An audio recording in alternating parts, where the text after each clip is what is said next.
Hello friends, welcome back. Start करते हैं आज 11th chapter of geology on islands and coral reefs. ठीक है, तो सबसे पहले इसमें हम सबसे पहले आइलैंड्स के टाइप्स देखेंगे कि आइलैंड्स के टाइप्स कितने तरीके के होते हैं। तो मेनली आप देखेंगे कि दो तरीके के आपको टाइप्स दिखेंगे, एक कॉन्टिनेंटल आइलैंड्स है और दूसरा ओशियनिक आइलैंड। यानी कि कॉन्टिनेंटल आइलैंड्स वो आइलैंड्स होते हैं जो कॉन्टिनेंट से टूट के बने होते हैं, जो मेनलैंड होता है उससे टूट के बने होते हैं, वो उनको कहते हैं कॉन्टिनेंटल आइलैंड्स। तो इस तरीके के आइलैंड्स जो होते हैं ये कॉन्टिनेंट के आसपास होते हैं। कॉन्टिनेंट मतलब जो मेनलैंड है, जिस मेनलैंड से टूट के बने हुए हैं, ये उस मेनलैंड के आसपास ही होते हैं, ये कॉन्टिनेंटल आइलैंड्स कहलाते हैं। जैसे कि आप मेडागास्कर को देख लीजिए। मेडागास्कर आइलैंड क्या है, ये टूट के बना हुआ है अपने मेनलैंड से, तो वो एक तरीके का आइलैंड हो गया। तो इस तरीके से बहुत सारे आइलैंड है जो अपने मेनलैंड से टूट के बने हैं, उनको कॉन्टिनेंटल आइलैंड कहते हैं। और ये ओशनिक आइलैंड्स होता है। ओशनिक आइलैंड्स जो होते हैं ये वो आइलैंड्स होते हैं जिनका अपने इनका कोई मेनलैंड नहीं होता, या फिर ये मेनलैंड से नहीं बने होते हैं। इन दोनों में एक तो ये फर्क है, ये तो आपको डी सी में आपको ज्यादा देखने को मिलेगा, जो डीप सी होगा यानी कि मेनलैंड से दूर आपको ज्यादा देखने को मिलेगा। वैसे मेनलैंड के आसपास भी कुछ होते हैं, लेकिन इनमें इसके अलावा दो एक और डिफरेंस ये होता है कि जो कॉन्टिनेंटल आइलैंड्स होते हैं, जो कॉन्टिनेंट से टूट के बने होते हैं, वहां पर आपको जो प्रॉपर्टी होती है, चाहे वो केमिकल प्रॉपर्टी हो, फिजिकल प्रॉपर्टी हो, ये थोड़ी बहुत सेम होती है। फ्लोरा फौना यानी कि जो वहां पर जीव जंतु होंगे, पौधे होंगे, प्लांट्स होंगे, या फिर जो एनिमल्स होंगे, ये लगभग एक जैसे मिलेंगे। और ये क्या होता है, कॉन्टिनेंट से ज्यादा दूर नहीं होते हैं, तो लगभग इनका क्लाइमेट भी जो होता है अपने मेनलैंड के जैसा होता है। तो यहाँ पर जो कॉन्टिनेंटल आइलैंड्स होंगे अपने मेनलैंड के प्रॉपर्टी के लगभग सिमिलर होंगे। लेकिन यहाँ पर जो ओशनिक आइलैंड्स होते हैं ये कॉन्टिनेंटल आइलैंड्स नहीं होते हैं, तो यहाँ पर जो प्रॉपर्टी देखने को मिलेगी ओशनिक आइलैंड्स की, ये बहुत ही डिफरेंट देखने को मिलती है इसकी जो भी नियर बाई मेनलैंड है उससे। ठीक है, चलिए, कॉन्टिनेंटल आइलैंड में ये तीन टाइप है, एक इंडिविजुअल आइलैंड, एक आर्किपेलागो, और जिसको हम ग्रुप्स ऑफ आइलैंड्स भी कहते हैं या आइलैंड ग्रुप्स कहते हैं, एक है फेस्टून्स और आइलैंड आर्क। देखिए, नाम से यह स्पष्ट है कि इंडिविजुअल आइलैंड यानी कि ये ग्रुप में नहीं होगा। कहीं भी एक आइलैंड इधर, अगर ये मेनलैंड है तो कहीं भी इसका एक आइलैंड इधर आपको दिख जाएगा। तो ये क्या हुआ, इंडिविजुअल आइलैंड, ये ग्रुप में नहीं मिलेगा। जैसे कि मेडागास्कर आइलैंड, यहाँ पर आपको मोजाम्बिक चालन मिलेगा, और यहाँ पर मोजाम्बिक कंट्री है, ये अफ्रीका मेनलैंड है, ये अफ्रीका मेनलैंड है, यहाँ पर मोजाम्बिक चैनल मिलेगा, और यहाँ पर एक मोजाम्बिक कंट्री है, और ये मेडागास्कर आइलैंड। तो ये क्या है, ये इंडिविजुअल आइलैंड है। ठीक है, इसके बाद ये ग्रुप ऑफ आइलैंड्स होते हैं। तो फिर यहाँ पर नाम से क्लियर है कि जिस तरीके से यहाँ पर इंडिविजुअल आइलैंड्स मिलेंगे, उसी तरीके से यहाँ पर आइलैंड्स ग्रुप्स में मिलेंगे, जैसे कि ब्रिटिश इसले। ठीक है, जैसे कि ब्रिटिश इसले, ये क्या है, कॉन्टिनेंटल आइलैंड होगा, और साथ ही साथ यहाँ पर बहुत सारे ग्रुप में आपको आइलैंड्स मिलेंगे। ठीक है, अब ये फेस्टून्स या फिर आइलैंड्स आर्क, ये क्या होते हैं, ये भी ग्रुप में ही मिलते हैं, लेकिन यहाँ पर आपको जो शेप देखने को मिलेगा इस आइलैंड का, ये लूप में देखने को मिलेगा। जैसे कि जो नॉर्थ अमेरिकन कॉन्टिनेंट है, वहां पर अलास्का के रीजन के पास, वहां पर देखिए अलास्का रीजन के पास एक अलूशियन आपको रेंज मिलेगा, या फिर जिसको अलूशियन पेनिनसुला भी कहते हैं। ठीक है, अलूशियन आर्किपेलागो भी इसको कहा जाता है।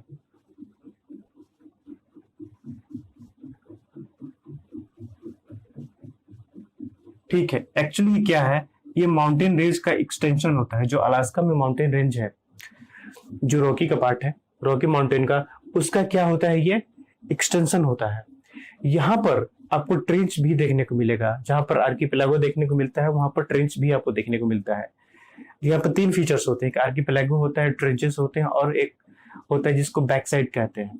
ठीक है, तो यहाँ पर क्या होता है कि ये भी सीरीज में ही होते हैं, ग्रुप ही होते हैं, आर्किपेलागो ही होते हैं ये।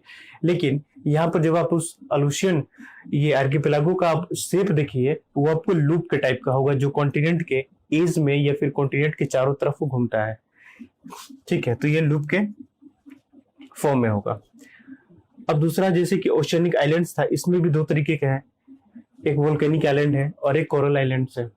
तो वोल्केनिक आइलैंड जैसे कि अगेन नाम से ही क्लियर है कि वोल्केनो से ही बनेगा।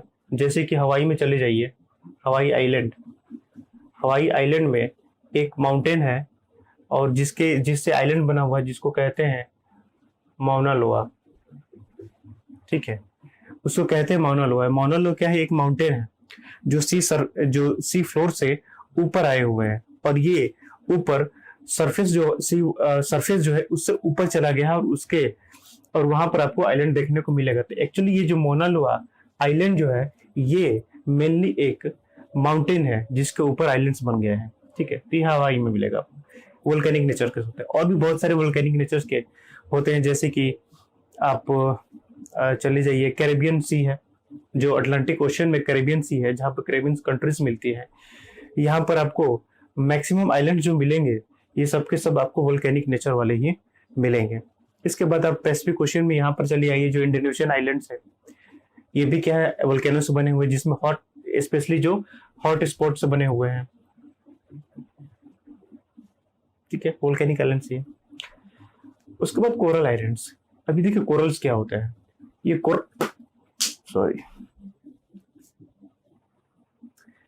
ये जो कोरल्स होते हैं, ये मैरिन ऑर्गेनिजम्स होते हैं। ठीक है, ये एनिमल्स होते हैं, मैरिन एनिमल्स होते हैं, लाइक प्लांट्स। ठीक, तो ये जैसे कि पॉलिप्स भी क्या है? एक मैरिन ऑर्गेनिजम्स है। या फिर इसके अलावा भी बहुत सारे मैरिन ऑर्गेनिजम्स हैं जो कैल्शियम कार्बोनेट सेक्रेट करते हैं। कैल्शियम कार्बोनेट वो छोड़ते ही निकालते हैं। तो ऐसे जो माइक्रो ऑर्गेनिजम्स भी कह सकते हैं, या मैरिन ऑर्गेनिजम्स भी कह सकते हैं, ये कोरल्स कहलाते हैं। और इनके अब क्या होता है, जब इनका डेथ होता है, तो इनके जो स्केलेटन होते हैं, इनकी जो बोन्स होती है, हड्डियां या फिर इनके रिमेन्स कह ले, इनके स्केलेटन क्या होते हैं? वो पाइलअप होते जाते हैं। ये मान लीजिए कुछ पाइलअप ये ग्रुप्स में मिलते हैं। पाइलअप्स, इनके ग्रुप्स को कॉलोनी कहते हैं। इन पॉलिप्स जो होते हैं या मैरिन ऑर्गेनिजम्स, इनका जो ग्रुप होता है, इसको कॉलोनी कहते हैं। तो कॉलोनी मतलब बहुत सारे होते हैं, काफी एक्सटेंसिव फॉर्म में होते हैं ये। तो कुछ पॉलिप्स या एक कॉलोनी के जो डेथ हो जाता है, यहाँ पर ऐसे एक्युमुलेट हो जाएगा। इसके ऊपर फिर दूसरा पॉलिप्स जन्म लेगा, अगर वो फिर डेथ हो जाएगा तो इसके ऊपर वो एक्युमुलेट हो जाएगा। इसके ऊपर फिर तीसरा जो कॉलोनी होगा वो जन्म लेगा, वो डेथ हो जाएगा, तो इस तरीके से एक्युमुलेट होगा। तो इस तरीके से एक दूसरे के ऊपर ये पाइलअप होते जाते हैं, और जब ये सी सरफेस से ऊपर आ जाते हैं तो ये आइलैंड्स बना देते हैं। ठीक है, तो इस तरीके के जो आइलैंड्स होते हैं उनको कोरल आइलैंड्स कहा जाता है। इसके कुछ कंडीशंस होते हैं कि कोरल आइलैंड्स बनता कहाँ है। पहला कंडीशन कि टेम्परेचर 20 डिग्री या 20 डिग्री से ज्यादा होना चाहिए, यानी कि 20 डिग्री से कम टेम्परेचर में कोरल आइलैंड्स नहीं बनेंगे। तो इसका मतलब ये हुआ कि ऐसा टेम्परेचर आपको मिल नहीं, कहां पर मिलेगा? ट्रॉपिक्स में मिलेगा एंड इक्वेटोरियल रीजन में मिलेगा। यहीं पर मिलेगा, ट्रॉपिक्स एंड इक्वेटोरियल रीजन में। टेम्परेट रीजन में ऐसा नहीं मिलेगा आपको, इससे ज्यादा टेम्परेचर। तो इसलिए कोरल रीफ्स कहाँ बनेंगे? ट्रॉपिक्स या इक्वेटोरियल रीजन में बनते हैं। साथ ही साथ ये जो रीजन होता है, इस रीजन में भी ये कॉन्टिनेंट के कौन से साइड पे बनेंगे? और कॉन्टिनेंट है, ट्रॉपिक्स या इक्वेटोरियल कॉन्टिनेंट है, उसके कौन से साइड में बनेंगे? जहां पर कोल्ड करंट होगा वहां पर ये नहीं बनेंगे, क्योंकि कोल्ड करंट क्यों आता है? वहां पर अपवेलिंग होती है, तो जो डीप सी वाटर होता है वो ऊपर है, तो जो ठंडा होता है, तो जहां पर कोल्ड, तो वहां पर टेम्परेचर कम हो जाएगा। तो कोल्ड करंट की वजह से वहां टेम्परेचर कम हो जाएगा, इसलिए वहां पर भी आपको कोरल आइलैंड्स नहीं मिलेंगे। तो यानी कि इस रीजन में जहां पर वार्म करंट मिलेगा, वहीं पर आपको कोरल रीफ्स मिलेंगे। ऐसा नहीं है कि इस रीजन में हर जगह मिलेगा। इस रीजन में जहां पर कोल्ड करंट मिलेगा वहां पर नहीं मिलेंगे, जहां पर वार्म करंट मिलेगा ये वहीं पर मिलेंगे। इसके अलावा डेप्थ 180 फीट से ज्यादा नहीं होना चाहिए, और आइडियल कंडीशन है 100 फीट। अगर 100 फीट तक है तो बहुत बढ़िया है, लेकिन फिर भी मैक्सिमम डेप्थ डेप्थ जो है इसका 180 फीट से ज्यादा नहीं होना चाहिए। डेप्थ क्यों मैटर करता है? क्योंकि ये प्लांट्स होते हैं, एक्चुअली प्लांट्स होते हैं जो फोटोसिंथेसिस प्रोसेस करते हैं, और हमें पता है कि फोटोसिंथेसिस प्रोसेस करने के लिए हमें सनलाइट भी चाहिए, इनको सनलाइट चाहिए। जब ज्यादा डेप्थ होगा, जब ज्यादा गहराई में होंगे तो सनलाइट वहां तक पहुंच नहीं पाएगा, तो फिर ये फोटोसिंथेसिस करेंगे कैसे और फूड कैसे बनाएंगे? तो इसलिए ये ज्यादा गहराई में नहीं होनी चाहिए। इसके बाद सॉल्टिश वाटर होना चाहिए वहां पर, यानी कि सलाइन वाटर होना चाहिए। उसके साथ साथ फ्री फ्रॉम सेडिमेंट्स, सेडिमेंट्स का एकोमुलेशन नहीं होना चाहिए। And best develop in seaward side of reef. Seaward side of reef, seaward side का मतलब ये होता है कि अगर ये मेन कॉन्टिनेंट है तो ये इधर बनेंगे, ये सीवर्ड साइड में, सी की तरफ। ओके, ऐसा नहीं है कि ये मेन कॉन्टिनेंट है तो ये इधर बनने लगेंगे, इधर नहीं बनेंगे, ये लैंड से सीवर्ड साइड में बनेंगे। ओके, और ये वहां पर भी नहीं बनते हैं जो रिवर माउथ होता है। जहां पर रिवर माउथ होता है वहां पर रिवर्स क्या करती है, सेडिमेंट्स, अगर जो स्मूथ रिवर है, काफी जेंटल बह रही हो तो सेडिमेंट्स ला के बिछाएगी वहां पे। अगर वो फास्ट फ्लोइंग रिवर है तो उस रिवर की फ्लो इतनी होती है कि वो कोरल रीफ्स को क्या करेगा, बहा देगा, वहां से डीप सी में बहा देगा। तो इसलिए रिवर माउथ्स के जो होते हैं, रिवर माउथ, वहां पर भी आपको कोरल आइलैंड्स नहीं मिलेंगे। तो कोरल आइलैंड्स बहुत सारे हैं, जैसे कि आप इंडियन ओशन में देख लीजिए, आपको लक्षद्वीप मिल जाएगा, ठीक है, मालदीव मिल जाएगा, ये सब कोरल आइलैंड्स हैं। ठीक, इसके बाद हम कोरल आइलैंड्स का फॉर्मेशन देखते हैं कि कोरल आइलैंड का फॉर्मेशन कैसे होता है। तो ये टाइप्स ऑफ कोरल रीफ्स, इसमें 3 टाइप है, fringing reefs, barrier reefs and atoll. Actually ये टाइप भी है और ये फॉर्मेशन भी है, यानी कि सबसे पहले फ्रिंगिंग रीफ्स बनेगा, उसके बाद कुछ डेवलप होगा तो फिर बैरियर बनेगा, और उसके बाद कुछ डेवलप होगा तो एटोल बनेगा। तो ये इस टाइप्स भी कह सकते हैं और इसको स्टेजेस भी कह सकते हैं कि ये कोरल रीफ्स फॉर्मेशन का स्टेज है। ठीक है, और बाकी कोरल कैसे ये बनते हैं, ये कोरल्स क्या होते हैं, ये हमने देखा कि ये क्या होते हैं, मेरीन ऑर्गेनिजम्स होते हैं जिनके मरने के बाद जो इनके स्केलेटन्स होते हैं वो एक दूसरे के ऊपर पाइलअप करने जाते हैं, और जब वो सी सरफेस से ऊपर जाते हैं तो वो आइलैंड्स बनते हैं। तो इसमें सबसे पहला है फ्रिंगिंग रीफ। ये फ्रिंगिंग रीफ सबसे इनिशियल स्टेज होता है आइलैंड के फॉर्मेशन का, कोरल आइलैंड के फॉर्मेशन का। ठीक है, तो ये इस तरीके से बनता है।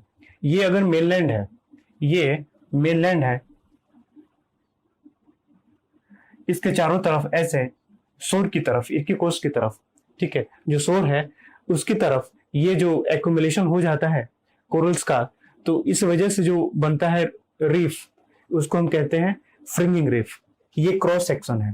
ठीक है, तो ये सी वर्ड ऐसे आएगा, सी वर्ड, और ये कोस्ट की तरफ, इधर कोस्ट है ना, ये यहाँ तक सी है तो इधर कोस्ट है, तो ये कोस्ट के टुवार्ड्स आपको ये देखने को मिलेगा। तो ये फ्रिंगिंग रीफ ये सबसे इनिशियल स्टेज में होता है, जो शोर के चारों तरफ ऐसे ये बना होता है।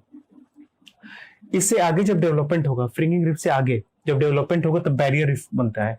बैरियर का मतलब क्या होता है? बैरियर का मतलब होता है किसी चीज को रोकना, एक बैरियर क्रिएट कर देना बीच में ताकि कुछ हो ना पाए, ऐसा कुछ। तो यहाँ पर देखिए, अब ये जो होता है ये बैरियर क्रिएट करता है बिटवीन, अब ये कोस्ट से थोड़ा सा दूर होता है, और ये बैरियर क्रिएट करता है ये शोर लाइन और सी के बीच में, और इस बैरियर क्रिएट करने की वजह से बीच में एक लगून टाइप का फॉर्मेशन आपको देखने को मिलेगा। ठीक है, ये बैरियर यहाँ पर क्रिएट करता है, इस वजह से बीच में एक लगून टाइप का फॉर्मेशन आपको देखने को मिलेगा। अब जैसे कि ये मेनलैंड और ये बैरियर रीफ, तो बैरियर रीफ क्या होता है कि शोर से थोड़ा डिस्टेंस पे बनेगा। फ्रिंगिंग रीफ शोर के साथ बनता है, बैरियर रीफ शोर से थोड़ा सा डिस्टेंस, ये शोर है, ये अगर ये मेनलैंड है तो ये इसका शोर है, कोस्टल आइलैंड, कोस्टल फॉर्म, तो यहां से थोड़ा सा दूर बनेगा। जब दूर बनेगा तो बीच वाला एरिया लगून बन जाएगा। ठीक है, जैसे कि ऑस्ट्रेलिया का क्वींसलैंड, ऑस्ट्रेलिया के क्वींसलैंड में जो ग्रेट बैरियर रीफ है वो क्या है, वो बैरियर रीफ का ही एग्जांपल है। ठीक, तो अब देखिए ये क्या था आपका, मेनलैंड था ना, ये मेनलैंड था। अब ये मेनलैंड इसको अब कंसीडर किया, मेनलैंड यहां चला गया, और दोनों तरफ से ये क्या होंगे, जो रिफ्स है ये ऊपर आ जाते हैं, और इधर से आपको रिप्स ऊपर दिखने लगेगा और इधर से रिप्स आपको ऊपर दिखने लगेंगे। यहाँ पर देखिए बेरियर रीफ जो होता है ये पार्शियली सबमर्ज होता है, ये पूरी तरह से आपको सी सरफेस के ऊपर दिखाई नहीं देगा। लेकिन जब ये पूरी तरह से सी सरफेस के ऊपर दिखाई देने लगे, ठीक है, पूरी तरह से सी सरफेस के ऊपर अगर दिखाई देने लगे तो दिस इज कॉल्ड अटॉल। यहां पर ये क्या था, ये शोर के साथ में था, ये शोर से दूर नहीं था, ये शोर से दूर है। यहां पर शोर का पता नहीं चलेगा क्योंकि ये जो लैंड है, मेन लैंड है, वो सबमर्ज हो गया है। उस मेन लैंड का ऊपर आपको रिप्स यहाँ पर देखने को मिल गए, यहाँ पर आपको मेन लैंड देखने को ही नहीं मिलेगा, इसके ऊपर ये रिप्स आपको कोरल रिप्स देखने को मिलेंगे। और यहाँ पर आपको दो ऐसे ऊपर की तरफ अपलिफ्ट हुए कोरल रिप्स नजर आएंगे और बीच में आपको डिप्रेशन, एक लगून टाइप का देखने को मिलेगा। तो ये जो यहाँ पर ये पार्शली सबमर्ज था, ये क्या होगा, अब थोड़ा अपलिफ्ट हो जाएगा, तो इसको अटोल कहते हैं। जैसे कि ये राउंड शेप में होता है, ये सर्कल के शेप में होता है, ये चारों तरफ से बीच में क्या था, ये बीच वाला एरिया जो था ये मेनलैंड था, उस मेनलैंड का सब्सिडेंस हो गया, या फिर कह लें कि उसके ऊपर कोरल रीफ्स आ गए। उसके ऊपर कोरल रीफ्स आ गए तो इट कोरल रीफ्स ने क्या किया, इस मेनलैंड को चारों तरफ से ऐसे कर लिया और बीच में लगून बनाई। ये लगून बीच में क्या था, ये मेनलैंड था, इस मेनलैंड के ऊपर कोरल रीफ्स बन गए और ये कोरल रीफ्स थोड़ा सा डिप्रेशन था ये इसमें, तो यहाँ पर लगून बन गया, बाकी इधर साइड में ऊपर उठ गए। ठीक है, तो ये कोरल रीफ्स का फॉर्मेशन, और ये स्टेज भी है और ये टाइप भी है। ठीक है, कहीं पर इस टाइप के मिलते हैं, कहीं पर इस टाइप के मिलेंगे, कहीं पर इस टाइप के, जैसे कि मालदीव में सुवादिया क्या है, ये अटॉल है, वहां पर देखने को मिलेगा। ये इस तरीके का आपका मिल जाएगा। जो ऑस्ट्रेलिया का ग्रेट बैरियर रीफ है वहां पर मिल जाएगा। फ्रिंगिंग रीफ्स आपको हमारे यहाँ लक्षद्वीप में भी देखने को मिल जाएगा। तो ये अलग अलग जगह पे मिलते हैं, अलग अलग टाइप के मिलते हैं, तो टाइप भी कह सकते हैं, और इनके डेवलपमेंट का ये स्टेज भी है। ठीक है, इसके अलावा अब कुछ थ्योरीज हैं, दो थ्योरीज हैं कोरल रीफ से रिलेटेड, कि कोरल रीफ्स आखिर बने कैसे, ये आइलैंड्स जो बने और कोरल रीफ्स का ये स्टेज है, 3 स्टेज, ये किस तरीके से बना, इसके दो थ्योरीज है, वो अभी हम देख लेते हैं। ठीक है, तो ये फॉर्मेशन है कोरल रीफ्स, इसमें कुछ थ्योरीज हैं जो ये प्रूफ करने की कोशिश की गई कि किस तरीके से कोरल रीफ्स बनते हैं या आइलैंड्स बनते हैं। तो इसमें सबसे पहला नाम आता है चार्ल्स डार्विन, ये नाम आपने सुना होगा। इनकी थ्योरी थी जिसको सब्सिडेंस थ्योरी कहते हैं, और एक है डेलीज का, इनका है ग्लेशियल कंट्रोल थ्योरी, यानी कि ये सब्सिडेंस रिलेटेड है, यानी कि यहाँ पर जो लैंड था, मेनलैंड था, उसका सब्सिडेंस हुआ है, वो नीचे गया है, और ये ग्लेशियर नाम है, यानी कि ग्लेशिएटेड कुछ ऐसी चीजों से रिलेटेड है, तो उसको भी हम देखेंगे। पहले यहाँ पर देखते हैं सब्सिडेंस थ्योरी। नाम देखिए, नेम सब्सिडेंस, यानी कि लैंड का सब्सिडेंस हुआ है। अब ऐसा देखिए कि ये है मेनलैंड, ये है मेनलैंड, और ये है सी, यहां तक सी है। ठीक है, अब यहां पर थोड़ा बहुत रीफ का फॉर्मेशन हुआ है जिसको फ्रिंगिंग रीफ कहते हैं। जनरली ये फर्स्ट स्टेज था, हमें पता है कि ठीक है, जो फ्रिंगिंग रीफ कैसे बनता था, जो मेनलैंड है उसके चारों तरफ बनता था वो शोर के आसपास। तो इसी तरीके से ये शोर है ना, ये क्या है, ये कोस्टल रीजन है, शोर है सी की तरफ का। तो यहाँ पर आपको कुछ देखने को मिलेगा एक्यूमुलेशन पॉलिप्स का या फिर कोरल्स का, तो ये फ्रिंगिंग रीफ बना। अब देखिए क्या हुआ, यहाँ पर हाइट देखिए, इस मेनलैंड की थोड़ी ज्यादा है, यहाँ पर हाइट इसके कंपैरिजन में कम है। यहाँ पर सी लेवल से इतना ऊपर, ये सी लेवल है, इससे इतना ऊपर है ये, लेकिन यहाँ से सी लेवल से ये ज्यादा नहीं है ऊपर। इसका मतलब यहाँ पर लैंड के क्या हुआ, सब्सिडाइज हुआ, यहाँ पर लैंड सब्सिडेंस हुआ, लैंड नीचे की तरफ गया। ठीक है, जब लैंड नीचे की तरफ गया तो चार्ल्स डार्विन का ये कहना था कि जैसे जैसे लैंड का सब्सिडेंस होता है, वैसे जो ये कोरल्स होते हैं या पॉलिप्स होते हैं, ये कोरल्स क्या करते हैं कि जितना सब्सिडेंस हुआ उसको वो कंपनसेट करने की कोशिश करते हैं। यानी कि जितना ये नीचे गया ये लैंड सरफेस, उतना जितना नीचे गया, अगर मान लीजिए इतना नीचे गया तो यहाँ पर इतना तक था ना, ये तो यहाँ इतना तक था, तो अब उसको हम यहाँ तक बनाए, तो अब यहाँ तक ये कोरल्स क्या करते हैं कि इसको कंपनसेट करने की कोशिश करते हैं। जितना लैंड नीचे गया उतना ये ग्रो करते हैं, ताकि ये जो पहले का लाइन था जहां तक इसके हाइट थी वहां तक ये पहुंच पाए। ठीक है। तो यहाँ पर कंपनसेशन की बात आई, कंपनसेशन यानी कि जैसे जैसे लैंड सब्सिडाइज करेगा और जितना सब्सिडाइज करेगा उतना ही कोरल रीफ्स क्या करेंगे कि कंपनसेट करेंगे उस हाइट को, यानी कि उतना ही वो ऊंचे जाएंगे, उस हाइट तक जाएंगे ताकि ये फॉर्मल हाइट जो है उसको ये बनाए रखे, अटेन किए रखे। उसी तरीके से अब यहाँ पर देखिए, ये अगेन सी लेवल यही है जो यहाँ पर सी लेवल था, ये है सी लेवल। ये अब लैंड देखिए इससे ज्यादा यहाँ पर सब्सिडाइज हो गया। अब इससे ज्यादा सब्सिडाइज हो गया तो और कंपनसेट करने के लिए रिप्स क्या करेंगे, रिप्स का और ज्यादा फॉर्मेशन होगा। तो यहाँ पर लैंड के बाजू में ही आपको रिप्स देखने को मिले थे जो कि बैरियर रिप्स कहलाते थे। यहाँ पर लैंड का ज्यादा सब्सिडेंस हो गया और इसलिए उस हाइट को मेंटेन रखने के लिए, उसको कंपनसेट करने के लिए यहाँ पर पॉलिप्स का और ज्यादा एकोमुलेशन होगा, रिप्स का और ज्यादा फॉर्मेशन होगा। तो इसके चारों तरफ रिप्स बन जाएंगे और जिस तरीके से ये बाहर निकल रहे थे अब ये थोड़े से और बाहर निकल जाएंगे। तो यहाँ पर आपको लगून मिल जाएगा। लगून यहाँ पर भी है ना, ये बीच वाला जो एरिया है ये क्या है, लगून है। लगून ये बीच वाला एरिया जो लैंड और ये बैरियर रीफ के बीच में है। उसी तरह यहाँ पर भी बीच में क्या बन जाएगा, लगून भी बन जाएगा और दोनों तरफ अटोल बन जाएंगे।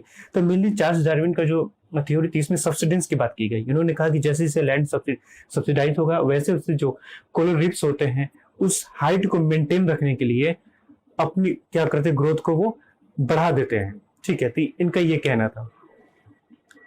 तो इसको भी माना गया है, ये भी थ्योरी जो है इसको कहा गया कि ठीक है ऐसा हो सकता है, मे बी इसको नेग्लेक्ट नहीं किया गया है, ऐसा हो सकता है।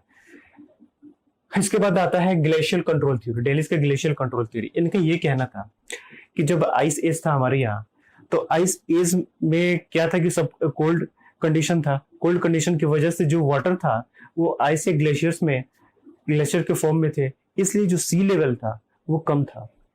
जैसे जैसे आइस लेवल बीतता गया, थोड़ा वार्म कंडीशन आता गया, वैसे से ग्लेशियर्स ये क्या थे, बर्फ जो थे वो पिघलने लगे। तो जैसे जैसे वो पिघलने लगे वैसे वैसे सी लेवल राइज होने लगा। जब सी लेवल राइज होने लगा तो सबसे पहले देखिए कि ये मेन लैंड फॉर्म, ठीक है, इसके अगेन शोर की तरफ आपको रिफ देखने को मिलेगा। ये इनिशियल स्टेज सबने फॉलो किया है। यहाँ पर फ्रिंगिंग रिफ देखने को मिलेगा। तो अब देखिए जैसे जैसे आइस मेल्ट किया, जैसे जैसे सी लेवल बढ़ा और जहां जहां पर ग्लेशियर्स थे वो भी मेल्ट होने लगे, तो वहां पर भी वाटर एक्यूमुलेट हो गया। तो अब क्या हुआ, जैसे जैसे अब वार्म कंडीशन आया, तो जब हमें पता है कि वार्म कंडीशन आता है तो it is favourable condition for formation of coral reefs. तो जब कोरल रीफ्स और ज्यादा बनने लगे और सी लेवल और बढ़ने लगा, देखिए ये पहले सी लेवल था, सी लेवल और बढ़ने लगा। तो जब सी लेवल और बढ़ने लगा तो अब ये जो कोरल्स थे अब यहाँ पर ये कंपनसेट करने की कोशिश करेंगे हाइट को।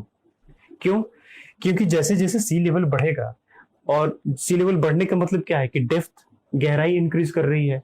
जब गहराई इंक्रीज करेगी तो इन कोरल रीफ्स को टेम्परेचर यानी कि सनलाइट नहीं मिल पाएगा फोटोसिंथेसिस करने के लिए, नहीं मिलेगा ना। अब मान लीजिए जो पहले यहीं तक था सी लेवल और यहाँ तक फ्रिंगिंग रिफ्स थे तो इनको मिलता था टेम्परेचर या फिर सनलाइट, लेकिन जब यही बढ़ के यहाँ तक आ गया तो डेप्थ ज्यादा बढ़ के नहीं, ज्यादा डेप्थ में चले गए।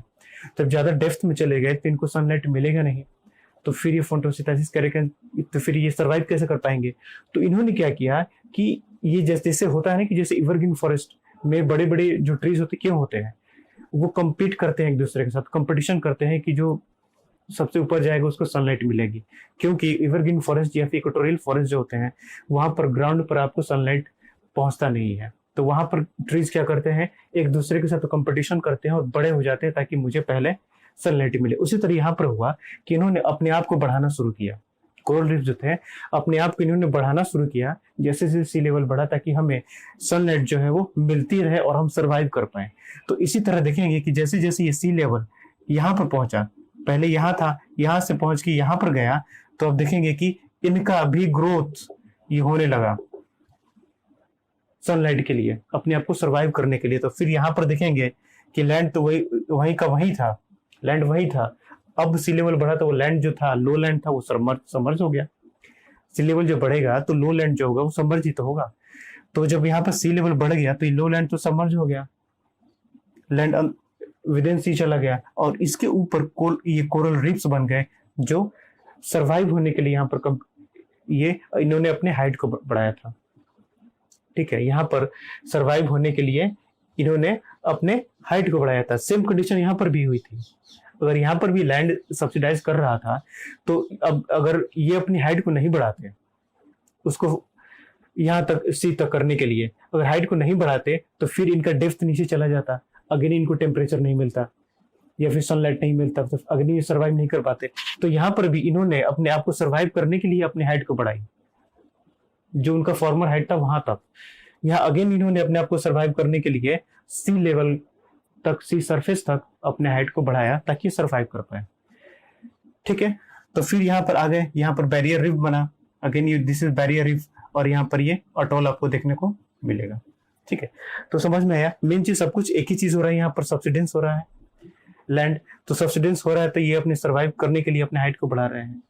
अगेन यहाँ पर सी लेवल ही बढ़ रहा है तो यहाँ पर डेप्थ तो बढ़ रहा है, यहाँ पर सब्सिडाइज करने की वजह से डेप्थ बढ़ रहा है, यहाँ पर सी लेवल इंक्रीज करने की वजह से डेप्थ बढ़ रहा है। तो अगेन इस दोनों कंडीशन में सर्वाइव करने के लिए कोरल रीफ जो है अपने हाइट को बढ़ा रही है। तो इस तरीके से फॉर्मेशन देखने को मिलता है, पहले फ्रिंगिंग रिफ, फिर बैरियर रिफ, फिर atoll, same condition fringing ring, barrier reef and atoll.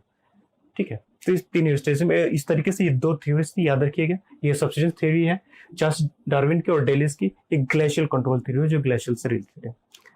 ठीक है, इस तरीके से चैप्टर अब यहीं पर कंप्लीट हो गया है। इसके बाद 12 चैप्टर में मिलेंगे हम नेक्स्ट वीडियो में। ठीक है, आने वाले 3-4 दिनों में मैं कोशिश करूंगा कि जिसमें पूरा कंप्लीट हो जाए, क्योंकि अब ज्यादा कुछ इसमें लगभग एक पार्ट कंप्लीट होने वाला है, बस एक 12 चैप्टर है, बाकी सेकेंड पार्ट आएगा।